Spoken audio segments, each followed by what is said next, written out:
జై హో.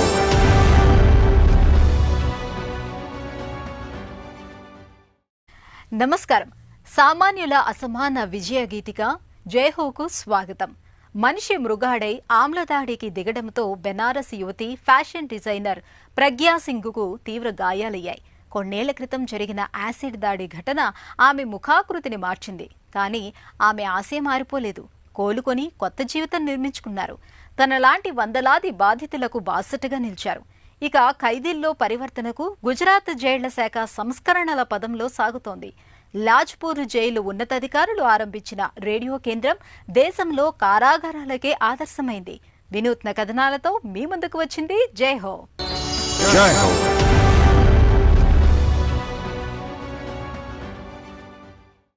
ఆమె పేరు ప్రగ్యా ప్రసూన్ సింగ్. పెళ్లై 2 వారాలు ఢిల్లీలో కొత్త కొలువుకు పిలుపొస్తే బెనారస్ నుంచి రైల్లో బయలుదేరారు. తనతో పెళ్లి నిరాకరించిందన్న కారణంతో అవమానంతో అసూయతో రగిలిపోతున్న ఓ యువకుడు ఆమెను రహస్యంగా వెంబడించాడు. అర్ధరాత్రి ప్రగ్యాపై యాసిడ్ దాడి చేశాడు. ముఖం కాలిపోయింది. 2 ఏళ్లు ఆసుపత్రికి పరిమితమయ్యారు.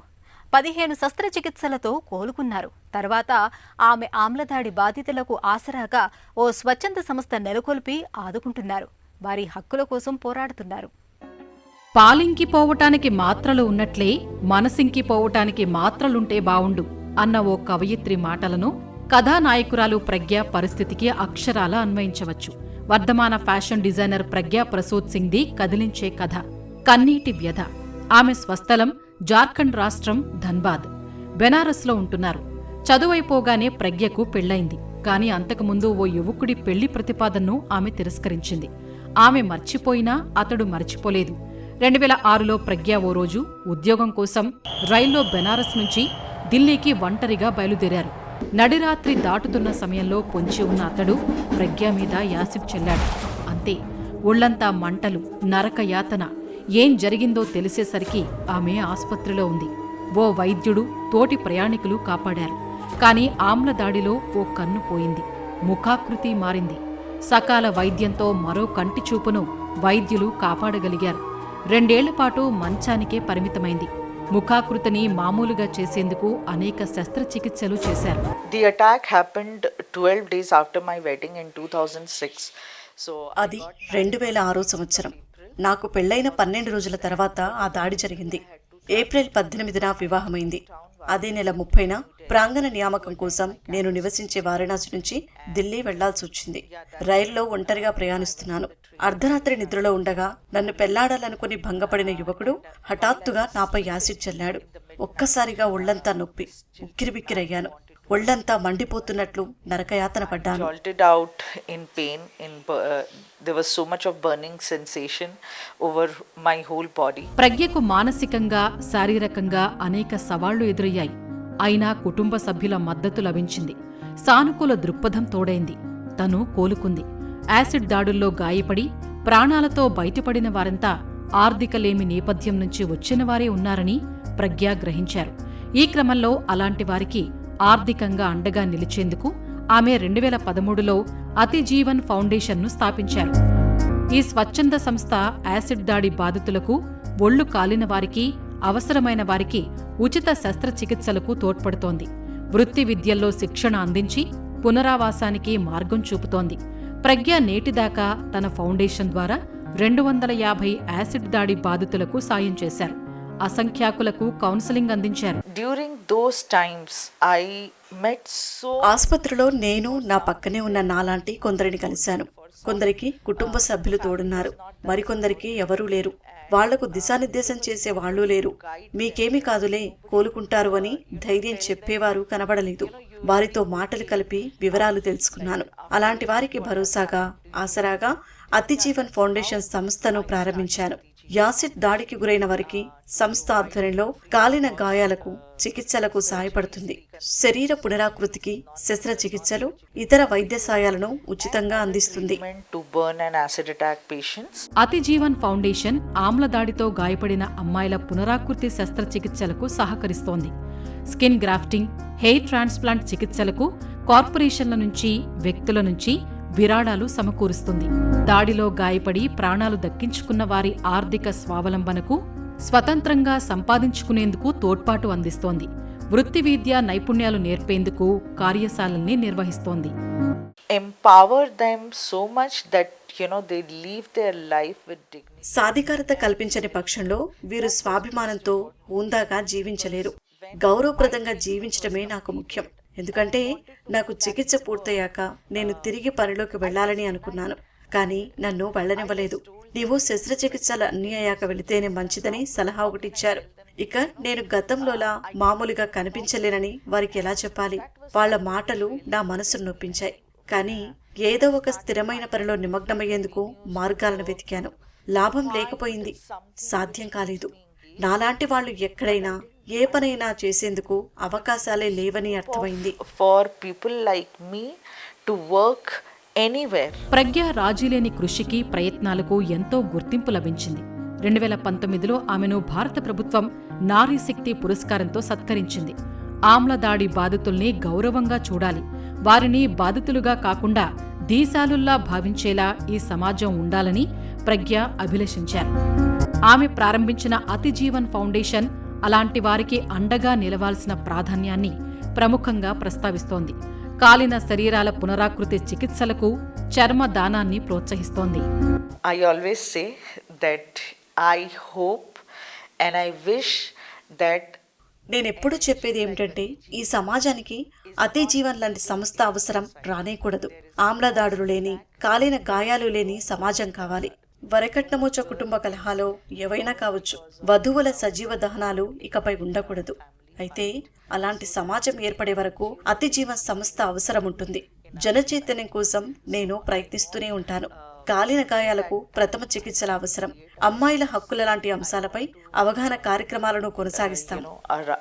About acid attacks, about first aid, about burns, about the girls' right. ప్రజ్ఞా సింగ్ కోలుకోవటానికి ప్రధాన కారణం ఆమె గుండె నిబ్బరం. ఇంకా చెప్పాలంటే ఆమె కుటుంబ సభ్యులు, వైద్యుల పూర్తి సహకారం. యాసిడ్ దాడిలో గాయపడిన వారికి ధైర్యం చెప్పారు, సూచనలు సలహాలతో స్ఫూర్తి నింపారు. ఈ చొరవ చివరికి అతిజీవన్ అనే స్వచ్ఛంద సంస్థ ఏర్పాటుకు దారితీసింది. ఒక వ్యక్తి గుర్తింపు భౌతిక రూపానికంటే మించి ఉంటుందన్నది ప్రజ్ఞా దృఢ విశ్వాసం. అందుకే ఐఎమ్ నాట్ మై ఫేస్ అనే నినాదాన్ని అతిజీవన్ సంస్థ నినాదంగా స్వీకరించారు. Every time I see a girl, నేను సవాళ్లను ఎదుర్కొన్న ప్రతిసారి నన్ను నేను ఎప్పుడూ బాధితురాలిగా భావించలేదు. అయ్యో నాకిలా జరిగిందేమిటి, విధిరాత, దురదృష్టం నన్ను వెంటాడింది అని చెప్పుకోలేదు. ప్రతి సవాలును అవకాశంగా గుర్తించాను. నా 2 కళ్లలో ఒక్క కంటితోనే చూస్తూనే అన్ని పనులు చేస్తాను. దాడితో ఓ కంటి చూపు పోయింది. శారీరకంగా చూస్తే నాకు చిన్న చిన్న ఇబ్బందులున్నాయి. మెడ తిప్పలేను, అంత సజావుగా లేదు. ఎడమ చేతిని పూర్తిగా పైకి కిందికి కదిలించడం సాధ్యం కాదు. కానీ నా చేతులు పనిచేస్తున్నాయని మీకు తెలుసు. వీటితో పనులు చక్కబెట్టుకోగలను. I cannot move my left hand completely up and on. ప్రజ్ఞ క్రియాశీలక సామాజిక కార్యకర్త, అటు మనసెరిగిన భర్త. వ్యక్తిగత జీవితం సంతృప్తికరంగా సాగుతోంది. వీరికి 2 అమ్మాయిలున్నారు. తను బాగుంటే చాలు అనుకోలేదు ప్రజ్ఞ. యాసిడ్ దాడులకు గురైన వారిని ఆదరించే సమాజాన్ని చూడాలనుకుంటున్నారు. వారిని స్వాగతించే మనసున్న మనుషులుండాలని కోరుకుంటున్నారు. తను చూడాలనుకుంటున్న సమాజమిది. ఆమ్ల దాడులకు గురై కోలుకున్న వారి సాధికారతకు తన అతిజీవన్ ఫౌండేషన్ సాయంతో బాట వేస్తున్నారు. వీరికి హస్తకళల్లో శిక్షణ అందిస్తున్నారు. కుట్లు, అల్లికలు, చేతి వృత్తుల ద్వారా జీవనోపాధి చూపారు. స్వయం పోషకులుగా మార్చారు. దయచేసి వారిని సర్వైవర్స్ అనవద్దు, దీశాలురు అని పిలవాలని ఆమె కోరుతున్నారు. ఖైదీల పరివర్తనకు గుజరాత్ జైళ్ల శాఖ సంస్కరణల పదంలో పయనిస్తోంది. ఇందులో భాగంగా ప్రతి కారాగారంలో FM రేడియో కేంద్రం ప్రారంభించింది. ముఖ్యంగా సూరత్ దగ్గర లాజ్పూర్ కారాగారం సంస్కరణల అమలులో ముందుకు దూసుకెళ్తోంది. ఖైదీల సాధికారతకు కృషి చేస్తున్న అధికారులు ఖైదీలే జాకీలుగా రేడియో కేంద్రం ఏర్పాటు చేశారు. ఉపాధి శిక్షణ నైపుణ్యాలకు, వినోద కార్యక్రమాలకు శ్రవణ మాధ్యమమైన రేడియోనే వేదికగా చేసుకున్నారు. Hello present. దేశ కారాగారాల్లో సంస్కరణల ఆవశ్యకత ఎంతో ఉంది. ఎప్పటినుంచో వింటున్న మాటే ఇది. జైళ్లు శిక్షను అమలు చేసే కేంద్రాలే కాదు, అవి సంస్కరణలో, ఖైదీల్లో పరివర్తన తెచ్చే కేంద్రాలుగా ఉండాలి. ఖైదీలను సామాజిక వర్గాల తేడాతో వేరు చేసే విధానాలు కాకుండా వారందరినీ ఒకే జాతిలా తీర్చిదిద్దాలి. బతుకు మార్చాలి. గుజరాత్ ప్రభుత్వం ఈ విధంగా కృషి చేస్తోంది. జైళ్ల సంస్కరణలే నిదర్శనం. సూరత్ దగ్గర లాజ్పూర్ కారాగారంలో రేడియోను ప్రిజన్ ప్రారంభించడమే ఇందుకు నిదర్శనం. अभी हर एक जेल में करेक्शनल एक्टिविटीज चलती है, उसी के पार्ट దాదాపు ప్రతి జైలులో ఇలాంటి దిద్దుబాటు కార్యక్రమాలు నిర్వహిస్తున్నారు. ఇందులో భాగంగా లాజ్పూర్ కేంద్రీయ కారాగారంలో మేము అచ్చంగా ఖైదీలే నిర్వహించే విధంగా రేడియో ప్రిజన్ ను ప్రారంభించాం. జైలులో ప్రతి మూల లౌడ్ స్పీకర్లతో అనుసంధానమై ఉంది. అందరూ రేడియో కార్యక్రమాలను ఆస్వాదించవచ్చు. ప్రతిరోజు ఆరతితో రేడియో కార్యక్రమాలు ప్రారంభమవుతాయి. తర్వాత వార్తల ప్రసారం అనంతరం పాత హిందీ సినిమా పాటలు ప్రసారమవుతున్నాయి. సంగీతం ద్వారా ఓ సానుకూల వాతావరణం తేవాలన్నది మా అభిమతం. ఒంటరిగా ఉన్నట్లు, ఒంటరితనం ఆవహించినట్లు భావించే ఖైదీలకు రేడియో ప్రిజన్ ఎంతో సహాయకారిగా ఉంటుంది. సూరత్ దగ్గర లాజ్పూర్ కారాగారంలో రేడియో ప్రిజన్ ఏర్పాటుకు 2 ముఖ్య ఉద్దేశాలున్నాయి. ఖైదీలలో ఆధ్యాత్మిక చింతనను వృద్ధి చేయటం, పునరావాసం కల్పించటం. రేడియో ప్రిజన్ ఖైదీలకు ఆధ్యాత్మిక ఉపదేశాలు అందించటాన్ని సులభతరం చేస్తుంది. జైలు గోడల మధ్య ఒక సమాచార వ్యవస్థలా పనిచేస్తోంది. మార్గదర్శన వేదికగా ఉపయోగపడుతోంది. આપ જ્યાં હો ત્યાંથી આપના યાર્ડ અમલદારશ્રીને જાણ કરીને તાત્કાલિક મુલાકાત માટે પહોંચો. लेकिन रेडियो प्रिजन की पर्टिकुलर बात करूँ तो उससे जो कैदियों में वो दूर होने में काफी तो मदद मिली, एक पॉजिटिव एनवायरनमेंट. రేడియో ప్రిజన్ ప్రత్యేకత ఏమిటంటే ఇది ఖైదీలలో సమిష్టి భావం నింపుతుంది, స్ఫూర్తినిస్తుంది. హోలీ, దీపావళి, గాంధీ జయంతి తదితర ప్రత్యేక పర్వదినాల ప్రాముఖ్యతను, చరిత్రను చెబుతాం. ఆయా రోజుల్లో రేడియో ద్వారా మేము ముఖ్య ప్రకటనలు చేస్తాం కూడా. अलग अलग फैकल्टी के माध्यम से यहाँ पर రేడియో ప్రిజన్ के माध्यम से सबको बता दे. రేడియో వినటం ఖైదీల్లో సానుకూల దృక్పథం ఏర్పరుచుతుంది. వారి శ్రేయస్సు, దృక్పథం, తోటివారితో మెలిగే పద్ధతులపై ప్రభావం చూపుతుంది. ఖైదీలు తమకెంతో ఇష్టమైన సినిమా పాటలు వినవచ్చు. సంగీతం, కథానికలు, సుప్రసిద్ధ వ్యక్తులతో టాక్ షోలు తదితర కార్యక్రమాలను ఆస్వాదించవచ్చు. 2021 से जब लाजपुर रेडियो प्रिजन चालू हुआ जनवरी में. రేడియో ప్రిజన్ 2021లో లాజ్పూర్ కేంద్రీయ కారాగారంలో ఖైదీల వినోదం కోసం ఆరంభమైంది. ఈ రేడియో కార్యక్రమం ద్వారా నేను వారిలో ఒత్తిడి తగ్గించేందుకు ప్రయత్నిస్తున్నారు. నెలకు ఒక పర్యాయం వీరితో ఖైదీ కలాం కార్యక్రమం నిర్వహిస్తున్నాం. ఇది హిందీ, గుజరాతీ భాషలో వార్తలు చదివే కార్యక్రమం. ఇక గాంధీ జయంతి, సర్దార్ వల్లభాయ్ పటేల్ తదితర జాతీయ ప్రముఖుల జయంతి సందర్భాల్లో బయట నుంచి ఉపాధ్యాయులు, స్వచ్ఛంద సంస్థల ప్రతినిధులతో ఈ రేడియోలో ప్రత్యేక కార్యక్రమాలు నిర్వహిస్తున్నాం. बाहर से एनजीओ के स्कूल टीचर कोई सारा वक्ता हो वो बाहर से प्रोग्राम करने के लिए आते हैं. రేడియో ప్రిజన్ తొలి కార్యక్రమం ఆనాడు ఒక వేడుకగా ప్రారంభమైంది. ఖైదీల్లో ఎంతో ఆశావాహ దృక్పథానికి మార్గం చూపింది, ఎంతో ఉత్తేజమిచ్చింది. వారిలో పరివర్తనకు ఈ కార్యక్రమం మార్గదర్శనం చేస్తుందని జైళ్ల డీజీపీ డాక్టర్ కేఎల్ఎన్ రావు ఆశాభావం వ్యక్తం చేశారు. ఉన్నతాధికారుల మార్గదర్శనం రేడియో జాకీలకు ఓ ఉత్సాహం, ఓ పెద్ద ప్రోత్సాహం. मैंने पहले जेल स्कूल के साथ सर काम किया है. जेल के अंदर साक्षरता विद्यालय है जैसे आप जानते हैं. इसके अलावा मैं लाइब्रेरी के साथ काम करता हूँ.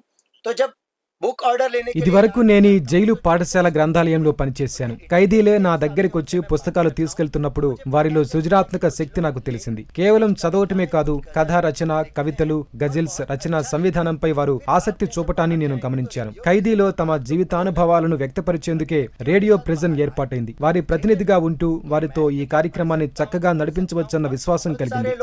क्योंकि सामने आके पढ़ने से झिझकते हैं तो उनका प्रतिनिधित्व मैं करूं. సూపరింటెండెంట్ దేశాయ్ ఓ మానవతా పరిమళం. ఖైదీల సంక్షేమంపై ఆయన నిబద్ధత వల్లనే లాజ్పూర్ జైలు సంస్కరణల పథంలో వడివడిగా నడుస్తోందని చెప్పవచ్చు.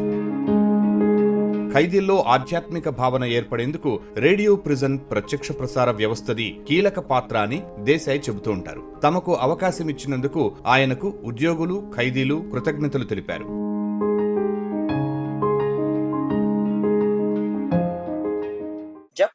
గత 2 ఏళ్లుగా కొన్ని ప్రత్యేక పరిస్థితుల వల్ల నేను ఈ జైల్లో ఉన్నాను. గతంలో ఖైదీగా గడిపిన ప్రదీప్ ఉపాధ్యాయ తరువాత నాకు ఈ రేడియోలో పనిచేసే అవకాశం వచ్చింది. ఆయన విడుదల కాగానే నేను ఆర్జేగా వచ్చాను. ఇక్కడి సృజనాత్మక ఖైదీలు కొందరి రచనలతో ఓ కార్యక్రమం చేయవచ్చని నేను సూచించగా సూపరింటెండెంట్ దేశాయ్ గారు మెచ్చుకుని అంగీకరించారు. రేడియో ప్రిజన్ లో ఆర్జేగా పనిచేసే అవకాశం కల్పించిన ఆయనకు నా కృతజ్ఞతలు. నేను జైలు ప్రాథమిక పాఠశాల ప్రిన్సిపల్ గా పనిచేస్తున్నాను. రేడియో జాకీ కావాలన్న కల ఇలా నిజమైంది.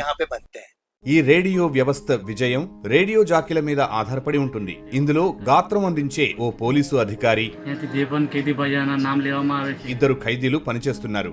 వారి అంకిత భావం పరివర్తన శక్తికి స్ఫూర్తిగా నిలుస్తుంది. సంస్కరణల చట్టం అమలు నిపుణులు, జైలు ఉన్నతాధికారి దేశాయ్ ప్రేరణ ప్రసంగాలతో ఉత్తేజమిచ్చే వక్తలను ఆహ్వానిస్తారు. వారి ప్రసంగాలు అక్కడి ఖైదీల హృదయాల్లో ప్రతిధ్వనిస్తాయి. పునరావాసం ఓ సమష్టి కృషి అనే సందేశమిస్తాయి. ఆమ్లధాడితో అంధకారం అంచుకు చేరిన జీవితాన్ని ఆత్మవిశ్వాసంతో తిరిగి నిర్మించుకున్న ప్రగ్యా సింగ్ ఓ అపరాజిత.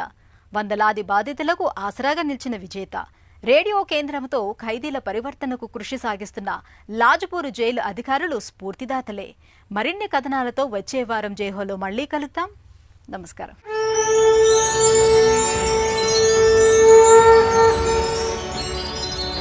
జై హో.